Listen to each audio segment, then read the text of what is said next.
पृथ्वीराज चौहान, भारत का अंतिम हिंदू सम्राट। दोस्तों, हम जब भी इतिहास के शूरवीर राजाओं की बात करते हैं तो उसमें महान राजा पृथ्वीराज, जिन्हें हम पृथ्वीराज चौहान के नाम से जानते हैं, उनका नाम ना आए ऐसा नहीं हो सकता। मात्र 11 साल की उम्र में राज्य के शासन अनुशासन को चलाने वाले पृथ्वीराज चौहान ने इतिहास में अपना नाम सुनहरे अक्षरों में लिखवाया है। बता दें कि इनकी कई प्रसिद्ध किताबें जैसे पृथ्वी राज रासु और मत चूको चौहान भी लिखी गई हैं, जिनमें उनके गौरव और बलिदानों की गाथाएं लिखी हैं। दोस्तों, पृथ्वीराज चौहान का इतिहास एकदम हिला देने वाला है। बहुत से लोग इनकी जिंदगी के हर छोटे बड़े किस्से को जानना चाहते हैं। यही वजह है कि आज के इस वीडियो में हम उनके इतिहास के हर छोटे बड़े कारनामे को जानेंगे। इसलिए वीडियो को लास्ट तक जरूर देखना। और हाँ, वीडियो अगर अभी तक आपने हमारे चैनल को सब्सक्राइब नहीं किया है तो प्लीज जल्दी से कर दें, और हम आगे भी आपके लिए ऐसे वीडियोस लाते रहेंगे। दोस्तों, पृथ्वीराज चौहान का जन्म चहमाना राजवंश के एक राजा सोमेश्वर और उनकी रानी कपूर देवी के बेटे के रूप में गुजरात में 1166 में हुआ।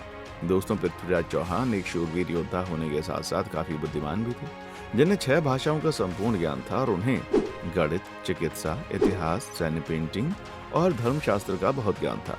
इसके साथ साथ पृथ्वीराज चौहान को निशानेबाजी का बहुत शौक था, जिसमें उन्होंने महारत हासिल की थी, जिससे वो बंद आंखों से भी निशाना साध सकते थे। उस वक्त दोस्तों, चौहान राजवंश की राजधानी अजमेर हुआ करती थी। 1177 में अपने पिता सोमेश्वर की मृत्यु के बाद पृथ्वीराज चौहान ने अजमेर की गद्दी को थामा। उस वक्त उनकी उम्र मात्र 11 साल थी। उस वक्त उन्हें बहुत ज्यादा ज्ञान नहीं था, इसलिए उनकी माता कपूर देवी उनके सारे काम को संभालती थी। इसके अलावा इनके दरबार में कुछ मंत्री भी थे जो कि पृथ्वीराज चौहान के राज्य में कुर्सी के 4 पैर की तरह थे। अब चूंकि पृथ्वीराज चौहान एक राजा के पद पर विराजमान हो गए थे, तो उनके आसपास के राज्यों से भी मतभेद शुरू हो गए। इन राजाओं में सबसे पहला नाम उनके कजिन भाई नागार्जुन का है। राज्य पर अपनी धौंस दिखाने के लिए नागार्जुन ने चालाकी की और गुड़ापुरा, जो आज गुरुग्राम के नाम से जाना जाता है, उसे अपने कब्जे में ले लिया। लेकिन वो ज्यादा समय तक अपने कब्जे में नहीं रख सके, क्योंकि पृथ्वीराज चौहान अब पूरी तरह से मैदान में उतर चुके थे। फिर क्या था, पृथ्वीराज चौहान गुड़ापुरा को घेर कर उसे जीत लिया। अब दूसरे घर में कोई घुसने की कोशिश करेगा तो भुगतना तो पड़ेगा ना। तो बस पृथ्वीराज चौहान ने भी वही किया और भड़नाकास को भारी हार का सामना करना पड़ा।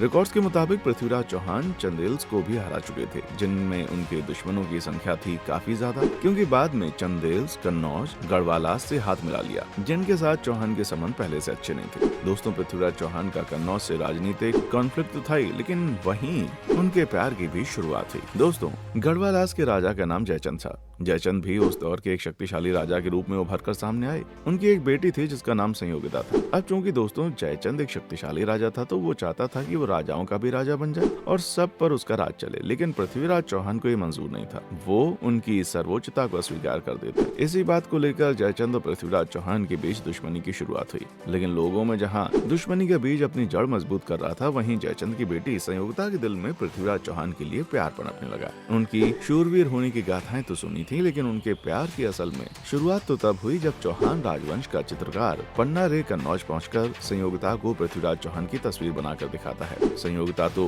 पृथ्वीराज को पसंद करती थी, लेकिन पृथ्वीराज चौहान के दिल में संयोगिता के लिए प्यार तब जागा जब पन्ना रे संयोगिता की तस्वीर पृथ्वीराज को दिखाते हैं। अभी दोनों के बीच प्यार की शुरुआत हुई थी कि जयचंद संयोगिता की शादी के लिए संवर का इंतजाम करने लगा। राजाओं को न्योता भेज दिया सिवाय पृथ्वीराज चौहान के। ये जानकर संयोगिता पृथ्वीराज चौहान को एक पत्र भेजती है, जिसमें वो लिखती हैं कि वो उनसे शादी करना चाहती हैं। स्वयंवर में संयोगिता सभी राजाओं का स्वीकार करते हुए जब आगे बढ़ती हैं, तो उन्हें पृथ्वीराज का एक पुतला राजदरबार में जगह खड़ा हुआ नजर आता है, जिसे जयचंद ने पृथ्वीराज को अपमानित करने के लिए खड़ा किया था। पृथ्वीराज भी उस स्वयंवर में छुपे रहते हैं, जो कुछ देर बाद सबके सामने आते हैं, जिसके बाद संयोगिता उनके गले में फूलों की माला पहना देती है। उसके बाद पृथ्वीराज सबके सामने जयचंद को धमकी देते हैं कि अगर हिम्मत हो तो संयोगिता को ले जाकर दिखाओ, जिसके बाद पृथ्वीराज संयोगिता को ले जाने में सफल हो जाते हैं। और ये सब देखकर जयचंद एकदम बौखला जाते हैं और मन ही मन बदले की ठान लेते हैं। बदले के स्वरूप वो मोहम्मद गौरी से हाथ मिला लेते हैं, वही मोहम्मद गौरी जो अफगानिस्तान से आया था। मोहम्मद गौरी और पृथ्वीराज चौहान के बीच 17 बार युद्ध हुआ, जिसमें से 16 बार मोहम्मद गौरी को बुरी तरह हार मिली, लेकिन 17वीं बार पृथ्वीराज चौहान हार जाते हैं। युद्ध में हार जाने की सबसे बड़ी वजह जयचंद भी थे, क्योंकि जब युद्ध के लिए पृथ्वीराज चौहान सभी राजपूतों को एकजुट कर रहे थे, जब जयचंद बदले की आग में चल रहे थे। जयचंद ने अपनी मिलिट्री भी गौरी को दे दी थी।